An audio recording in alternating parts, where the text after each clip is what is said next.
Money, the one topic most couples avoid until it's too late.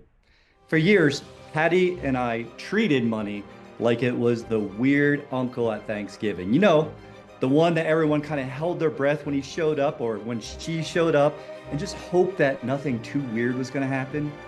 And we assumed that our financial situation was just like that. We assumed that if I worked hard enough, if Patty worked hard enough, if we just kept doing the things, that everything would work out, that money would just take care of itself. But here's the truth, it didn't. You want to know why?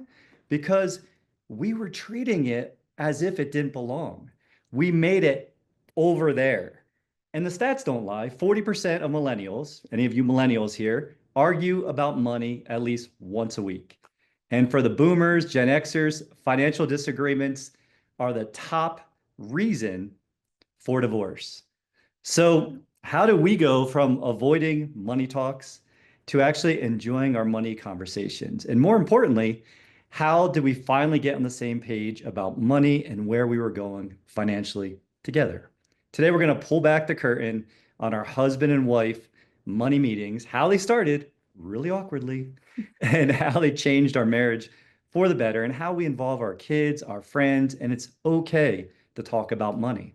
There's nothing that is weird about it. There's nothing that's awkward about it. It is normal. And the more we normalize it, the more we have conversation around it, the further we're going to go. And we're going to go there together. So no shame, no blame, just real talk about money, about marriage, and about building a life, an intentional life of freedom together. So let's jump in. You ready? Yes. So how did this start? How did it start? You see this big guy here on the screen? He is a friend that was introduced through my original money mentor, Brian Reppel, who really was the first person who ever talked to me about money and made it so it was accessible. And when I asked him for help, you guys know the story, right? I asked him for help. I said, "Hey, I need a financial philosophy, Brian." And he handed me R. Nelson Nash's Becoming Your Own Banker. And that changed everything. I read the book, got really mad, read it again the next day, and thought, man, if this was true, every American would do this. And luckily for Patty, for a couple of years, she thought I was super crazy. And about maybe 2 years ago, no, it was actually 111 Tuesdays ago. I had looked this up the other day on 12/22 of 22. I had a conversation with that big guy on the screen, Jeremy Alexander Newsom. He wrote a book. You guys should go out and buy it. Go support him, called Money Does Grow on Trees. And when Patty thinks about Jeremy, what do you say about Jeremy? He's the sweetest, most humblest person in the universe that I've met.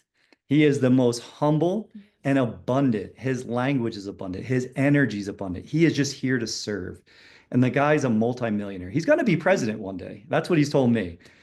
And so Brian introduced us because Jeremy was doing his first Ironman in Chattanooga. And I had raced that race a couple of times. It was my best race and my worst race. And I guess Brian really kind of felt that Jeremy was grossly underprepared. And when I started talking to Jeremy, he didn't own a bike. And he was 2 months away from the race. He wasn't swimming. He was doing weighted bear crawls and lunges and all kinds of, like, the guys run many 100-mile runs and crazy ultras and all this stuff. So he had the endurance, but he had no idea what he was doing with biking, swimming, and running. And so I got really concerned and I volunteered and became his coach. And so, in reciprocity, maybe a month into our coaching relationship, what I kept saying, "What are you doing? All I want to hear is about you swimming, biking, and running, because that's all that matters right now. No more weighted bear crest or crawls, no more hot yoga, no more anything else except swimming, biking, or running." And we had a conversation about money, and I had already known about this. I already had it set off in my entrepreneurial path. But I had a lot of money scars. I had a lot of things from my childhood, from being in corporate America, where it always felt like there was never enough. Money was always a no, or it was maybe we would do that one day, or we can't afford that.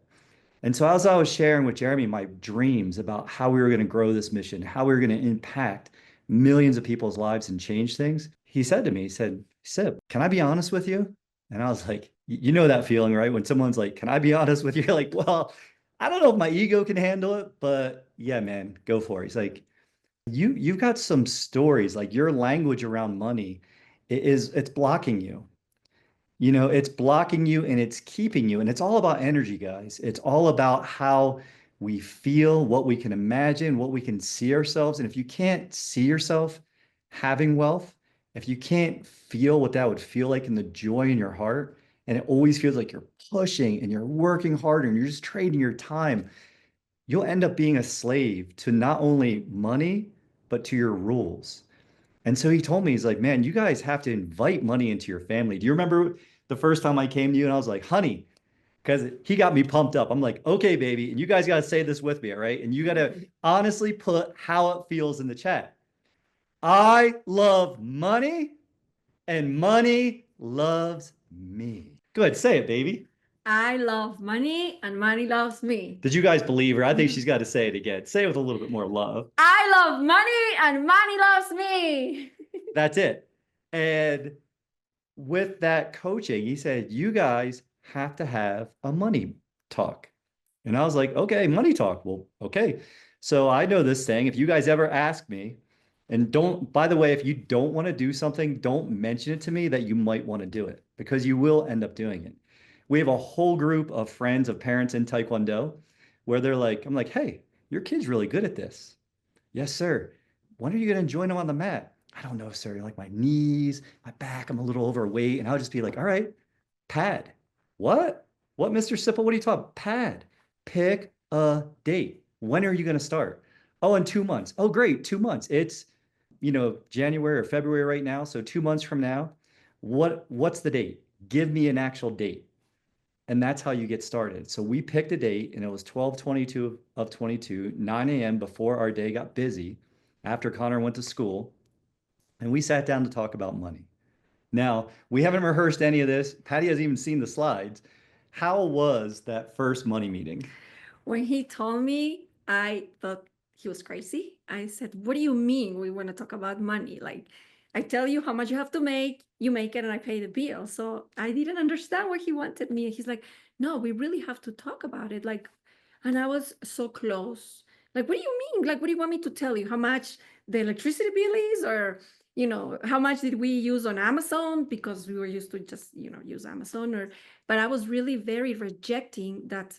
What do you mean you want to talk about money? Because we have never really talked about money, even though I knew how much he was making, but we were never talking. Like I would just go to the bank, check how much he made, then I would pay the bill. So I didn't even want to ask him because it just felt weird and uncomfortable.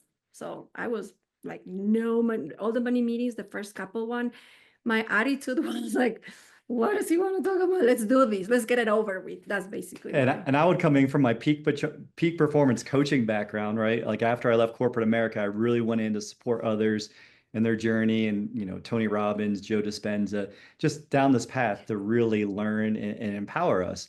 And so I would just ask questions. Hey, baby. Hey, mi amor. How do you feel about money?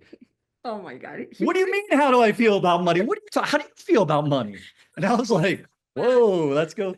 Maybe we should get our sparring gear on. I think it would have been a little bit safer if I put my mouthpiece in, my face guard on, my gloves, my chest protector. And that's it. Yes. It was contentious. It wasn't fun. We're making light of this, but imagine this is 111 Tuesdays ago. 111. This past Tuesday would have been 111 Tuesdays. And I think there's a lot in synchronicity too, right? 12/22 of 2022, 9 a.m., and you got 111 days. And, like Dennis said, our attitude is very much I make, as a man, provide, protect, create, or procreate, and Patty spend. But she also didn't spend, like she wanted things. And she felt uncomfortable telling me the things that she wanted because she would see how stressed I would get about money. Like I spent years being number one as a recruiter to the tune of being 2 times better than anybody else on the team for 6 years in a row. And I always felt like I was going to get fired. I always felt like one day this is going to be over. And then how do I provide for my family? How do we have health insurance? When Connor goes to the monkey bars when I'm watching football, and 5 minutes later, Patty's like, I think you should come get him. His arm doesn't look right. And it was like a complete L because he had fractured his radius and his ulna. And we couldn't see a path forward without what I was earning. And we were really uncomfortable about money. So I just want you guys the invitation. If you're not comfortable with your spouse, if you're not comfortable to talk about infinite banking, if you're not comfortable to talk about money, how much you make, how much each other are spending, if you're keeping accounts separately, all of that's okay. It's normal, but just know if you want to go further, you have to go together. You have to go together. So, our first meeting, like we talked about, was called Money Talks. It's now evolved to be a money meeting. And like I said, it was ridiculous. So, you guys, you have to write down. I want you to write down, I love money and money loves me. And start saying it. Your kids will love saying it if you have kids. Ask your kids to say that to you. It feels forced at first, but after a while, if you keep showing up, you pick the date, you pick a time, and it has to be the priority. And through repetition, through showing up, through just doing it, you'll start evolving in how it goes. And as we're going through this, we're going to share some of the highlights. I was trying to think back. I mean, it's been a few years, but where did things start changing for us? And for me, one of the things was, if you don't measure it, if you don't monitor it, you can't really manage it. You can't make progress. And so I started looking what I was making on a daily basis and I write it down, whether it was 30 bucks, $5, $100, 1,000, whatever. And I'd write it down. And I made it normal for Connor to ask me.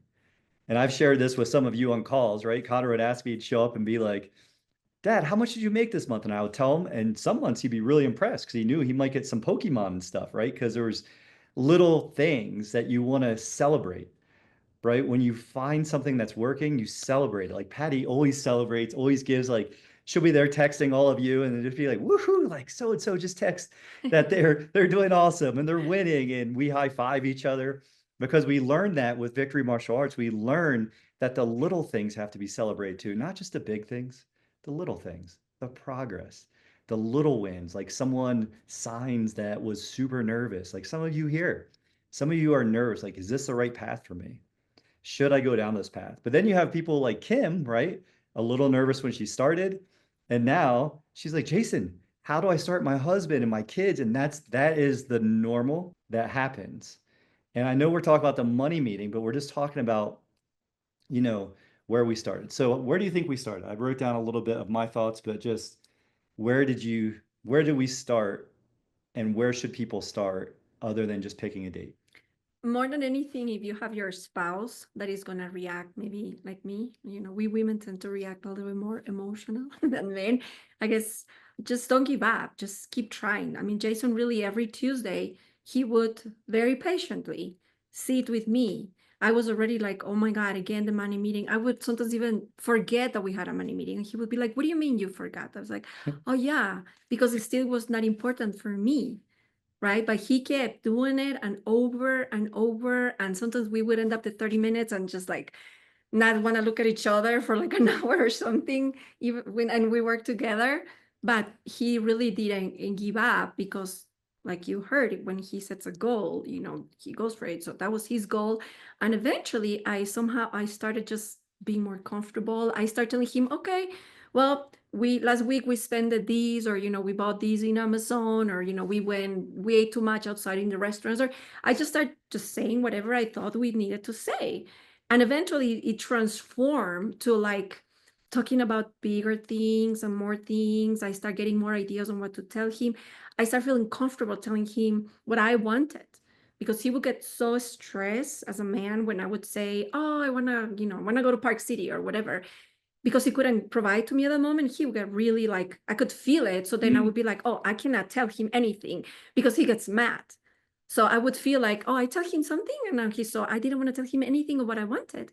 And eventually I started getting comfortable saying, oh, I want these, I want to get my hair done, or anything. Oh, I want to buy a new purse, or anything that I was not saying because I didn't feel like I wanted to tell him, because I didn't want his reaction, which now I understood why. It's not like he was mad at me. It's not like he was thinking, No, I oh, want you to have all the he pretty things. I wanted. want you to have the jackets. And what she's Yeah. saying, like, just remember, this is not only a personal journey, your journey with money, your rules, your background, how you grew up. Maybe you were raised in an abundant life, but my imagination tells me that most of us have some money scars. Even my wealthiest friends, even my friends that are multimillionaires, they'll still like I was with Jeremy at the Iron Man Haines City. He came down and stayed with us and you know taught me how to play chess with Connor. And when I went over and raced with him, and he had a hard time buying himself a new pair of $120 sunglasses because what he told me was really interesting. He said, "Listen, Jason, I don't spend money unless my money has made me the money and come back to me." You know, I just don't buy myself. I own two pairs of shoes. And so he has a respect for money. And so I would say where we started is what Patty said. We individually we have our own rules, so we have to remember our individual journey. She definitely was not into the money meeting. She would purposely forget it. It would just escape her mind. Something else important would come up. But again, just hey, let's talk about it. And then it'll be like, well, what do you want to talk about? What do you want to talk about this week? And I said, well, let's like I've said to many of you, think of when you go see a nutritionist. The first thing they're going to want to know is why do you want to get in shape? If they're any good. Some might just give you a meal plan and say, hey, you tell them I want to lose so much weight. They might not want to really tie it to anything. But if they're really good, if they're someone that gets results, they're going to ask you, why do you want that? What's important to you? What's out there in the future for your goal? Is it a wedding? Is it an event? Is it some kind of, you know, experience that you're going to have, a reunion, whatever it might be? And then they're going to have you weigh in. They're going to have you write down everything you eat, everything you drink, so you become aware of it. Because so much of our life is unconscious. We don't even know what's happening. Like if you study Joe Dispenza or anything in that the world that's actually really based in science. But when you start looking at things, 95% of our day is a pattern that we repeat over and over again. And it's really uncomfortable when we start bringing new things in. So you have a choice when you feel fear. You can either say, hey, I'm scared because of this, or maybe you're just excited. You know, maybe there's something you want to do together and you might look at it as expensive. What if it's expansive? What if it's expansive instead of expensive? And so we started out by diligently tracking our expenses. Patty had been doing our bills for years because, as you guys know, I don't like spreadsheets. I love math, but I don't like spreadsheets. I don't like tracking things. And when I do, if I don't know how it works, I just make it colorful.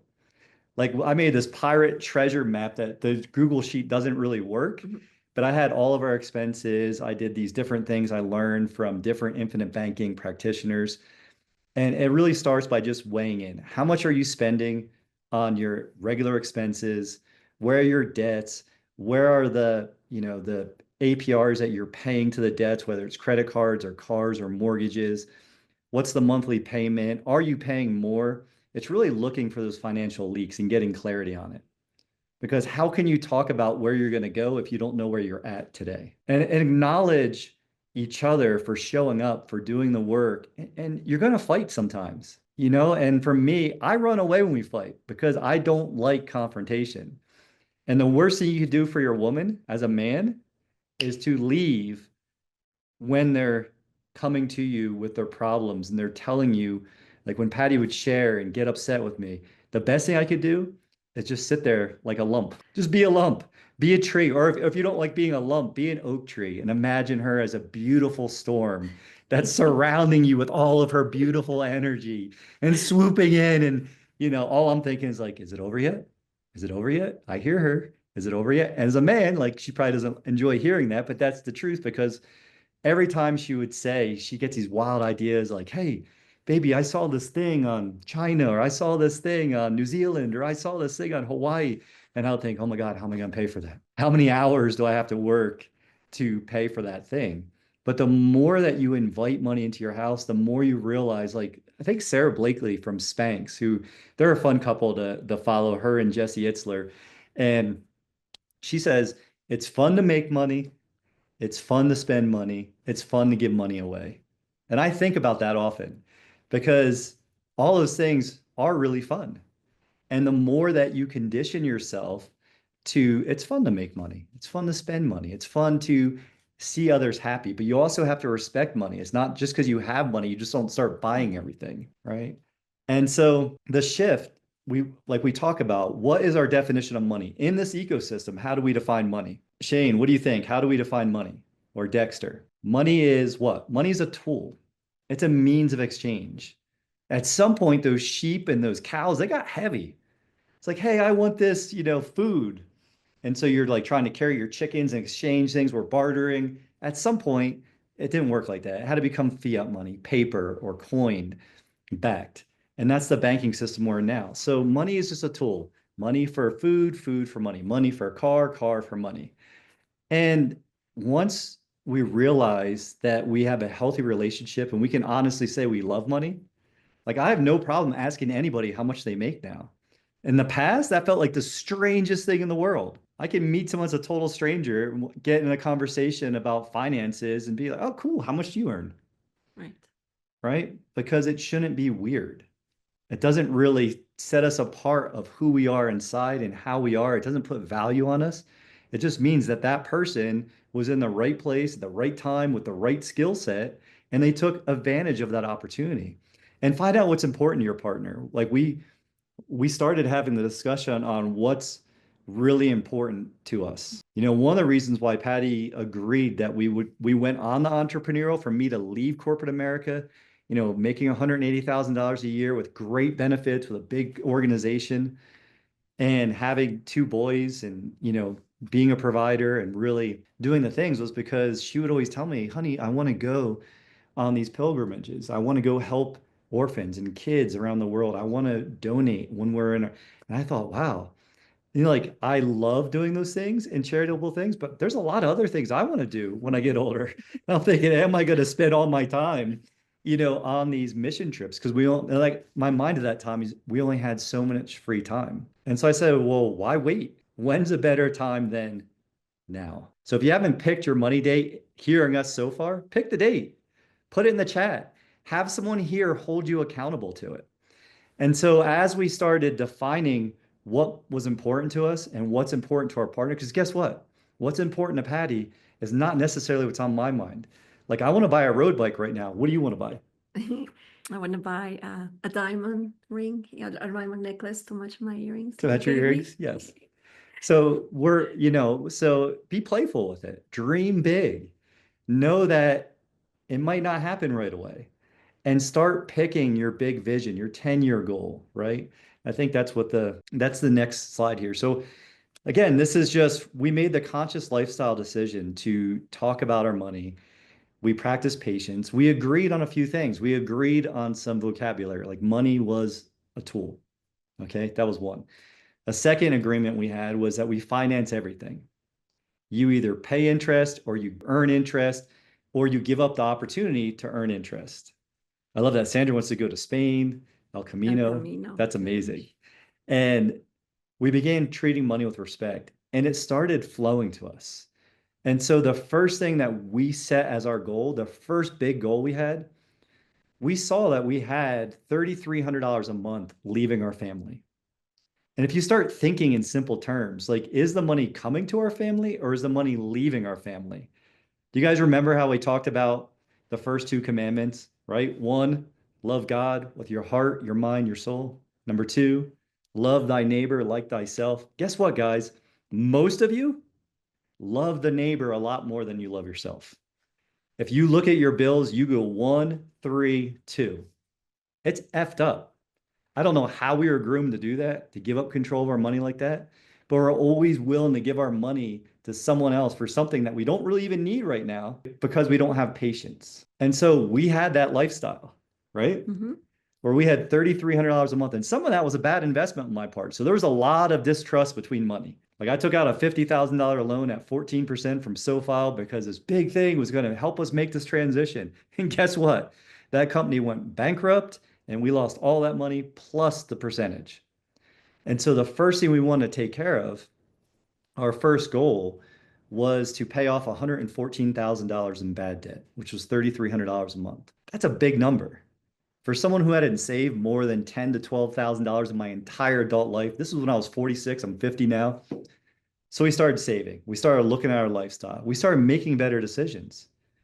Like we get tired, we're both working. We don't want to cook on the weekends. But then we go out and we're like, well, maybe we won't have drinks. Maybe it's this because once you have that vision of what you want to accomplish, man, it makes it easier to make decisions in the short term. You can look at each other and say, hey, let's go on a date and then we'll go have whatever we want.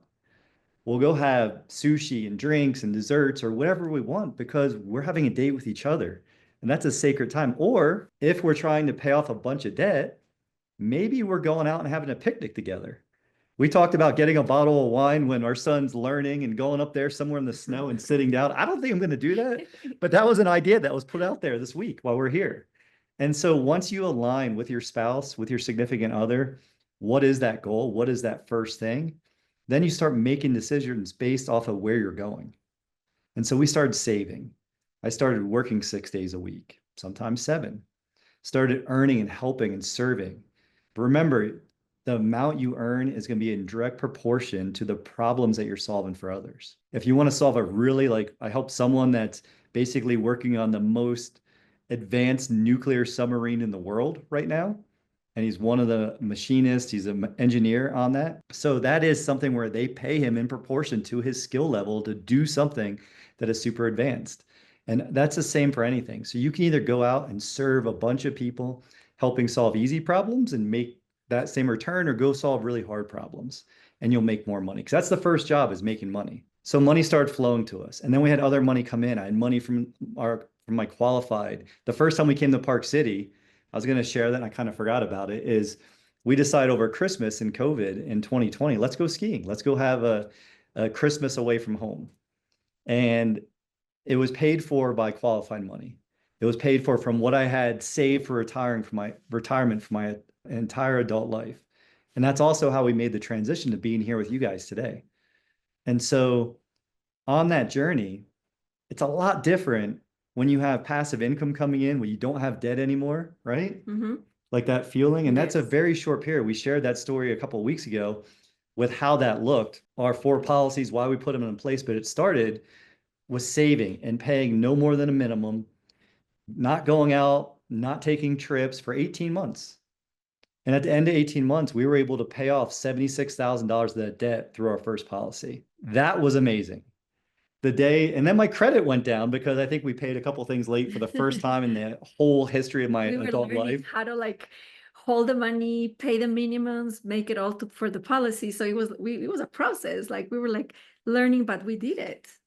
We did it. And it takes time. It takes time. So I saw what Shane said about, he loves that he can go eat what he wants and buy what he wants, which is how we do it right now. Organic food, healthier food, is more expensive, but now we go do it. I don't worry about anymore, the chicken, the fed grass, beef, nothing, because we've switched the way we are moving our money. So now I happily go and buy everything, like Shane said, or when we go eat, because I don't want to cook, we go eat. We don't worry about it because we enjoyed. Shane said something I that he loves remember, that. Shane, you are an example for everyone here. And there's a lot of you that are examples, but Shane, I remember the first conversation. You are a spreadsheet guy. And you're like, Jason, there's so much fear for all of us because it's something like, why isn't everybody doing this?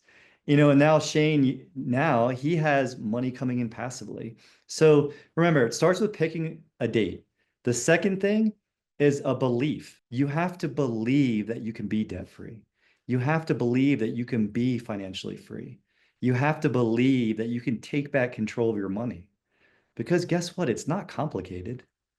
We're not complicated people. I'm actually relatively simple. I barely made it back in time because I went up to the top of the mountain and I didn't know how long it would take me to get back. But I had a belief. I knew I'd be here, whether I had my goggles and things on and combed hair or what. But you have to believe in what your shared vision is.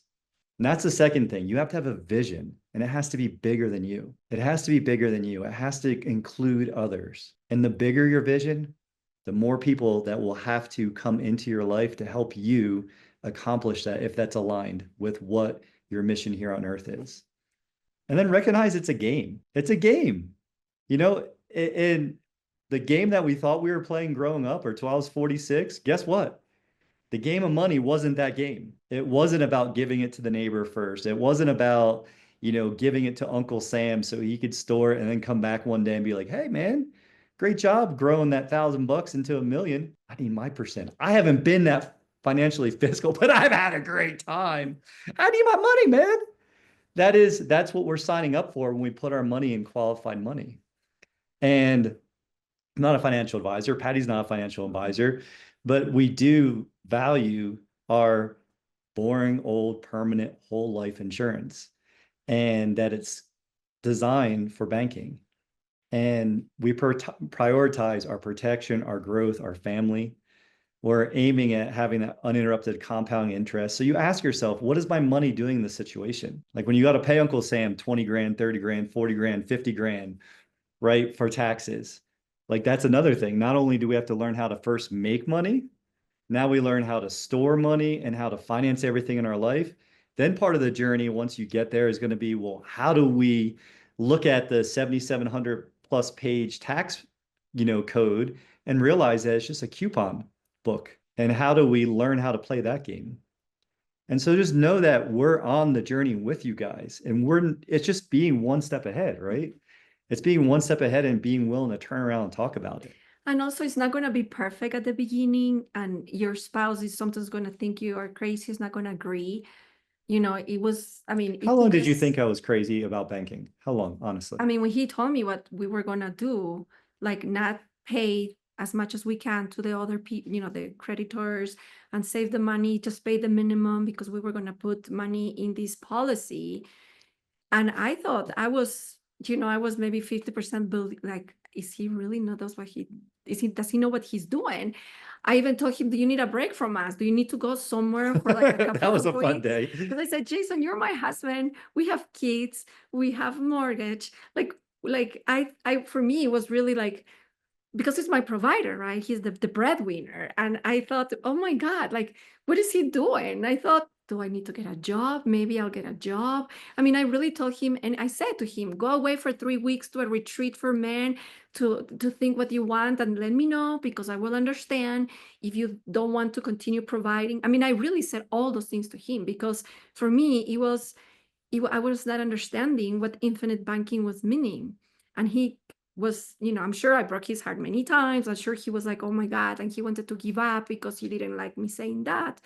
But he kept going and going because he knew it was the right thing. So if you have your spouse that still is telling you anything, just keep going. Let them be patient, because it was not easy. And if you still make a mistake and keep You going. will make We've, mistakes. we've made so many You mistakes. will make mistakes, and and welcome the mistakes. It's either a blessing or a lesson. That's it. Yes. There is no So, third option. It's a blessing or a lesson. And guess what? The lessons are going to move you forward faster. Our chief master Neri always jokes around like breakdancing was formed because some dude fell down or a woman fell down and they got up cool, and that's how it was formed, right? Because you have to fall down to learn how to dance. You have to fall down to learn how money works. And a lot of people want everything to be perfect. They want the perfect illustration. You want the perfect game plan. Guess what? You have to start. We talk about three things: training, testing, and teaching. Training is what everyone's doing here: learning how to pick a date, have a conversation, be open to it, be persistent, consistent with your actions. But the second piece is testing. It means you have to do the thing. I love one of my favorite things is when someone comes on a call with me and they're like, I've watched all Chris's videos, I've watched all your videos, I've read Nelson Nash's book, I know banking. I'm like, oh, cool. Like, how many policies do you have? It sounds like you're an expert. And they're like, none. I'm like, what? You cannot be an expert if you're not doing the thing. That's crazy. That's super crazy. That'd be like me going to someone and being like, hey, I see that you sell snowboards. Can you teach my son how to snowboard? like Michael says, like the Australian breakdancer, the Olympic. Yes, exactly, Michael. That explains it. You remember that. That was super weird, but they can say they're an Olympian the rest of their life, right? They had the courage to go out there and dance like that, dance like no one's watching. The next step for you guys is the pick a date. Keep saying the same thing over and over again. Pick a date for anything you're gonna do. Today I skied some moguls and I was like, oh my God, I'm gonna die. Like I'm a decent skier and I went up to check out some new places, have my own adventure while Connor was learning how to snowboard.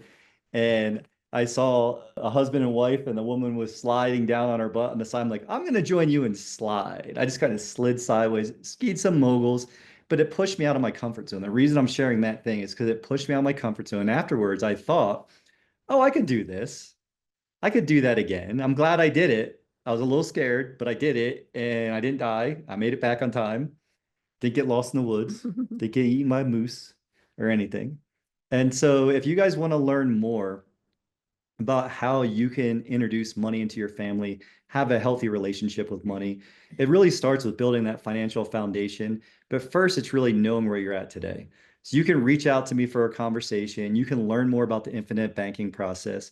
And once Patty and I agreed on our vision, where we're going, again, our decisions around our lifestyle became simpler.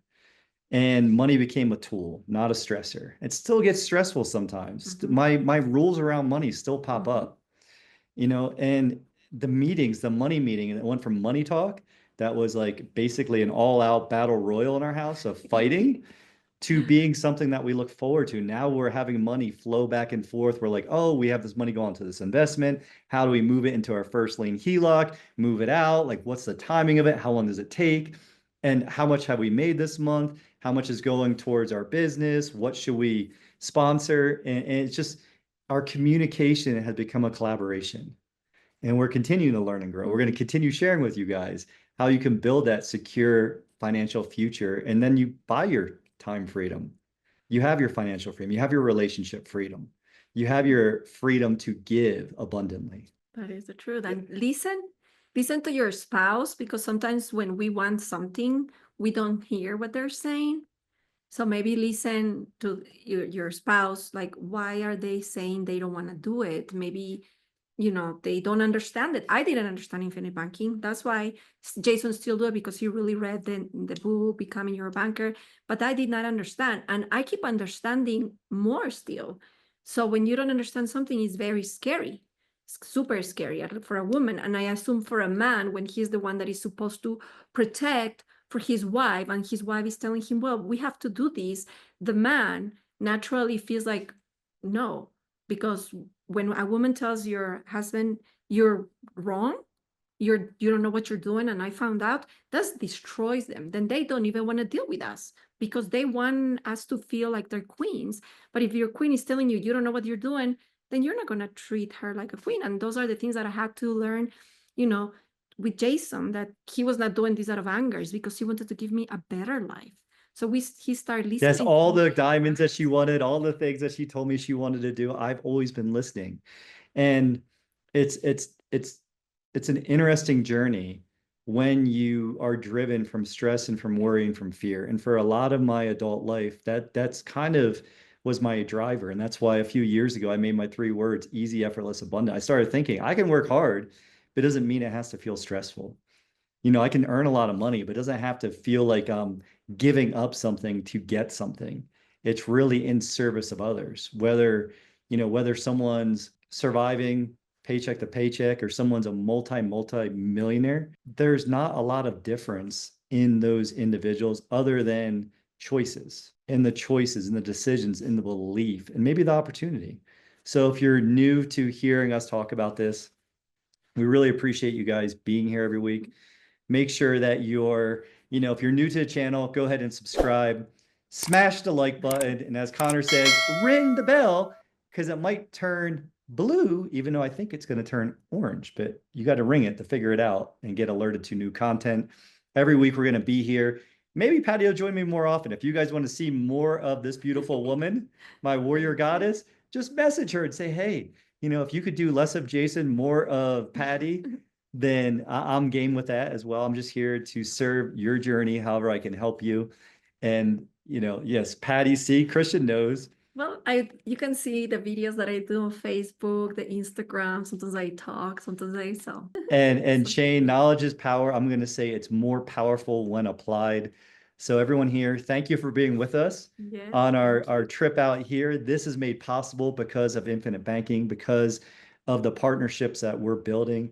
So keep learning, keep applying. Remember, you're going to train, then you got to test, and you turn around and you teach someone else. Keep giving, because when you give to others, you see how much you really have and how abundant your life is. Just wake up every day being grateful for another breath, because tomorrow's not promised. So again, love you guys. Love you, Yes, my love. thank you, everybody.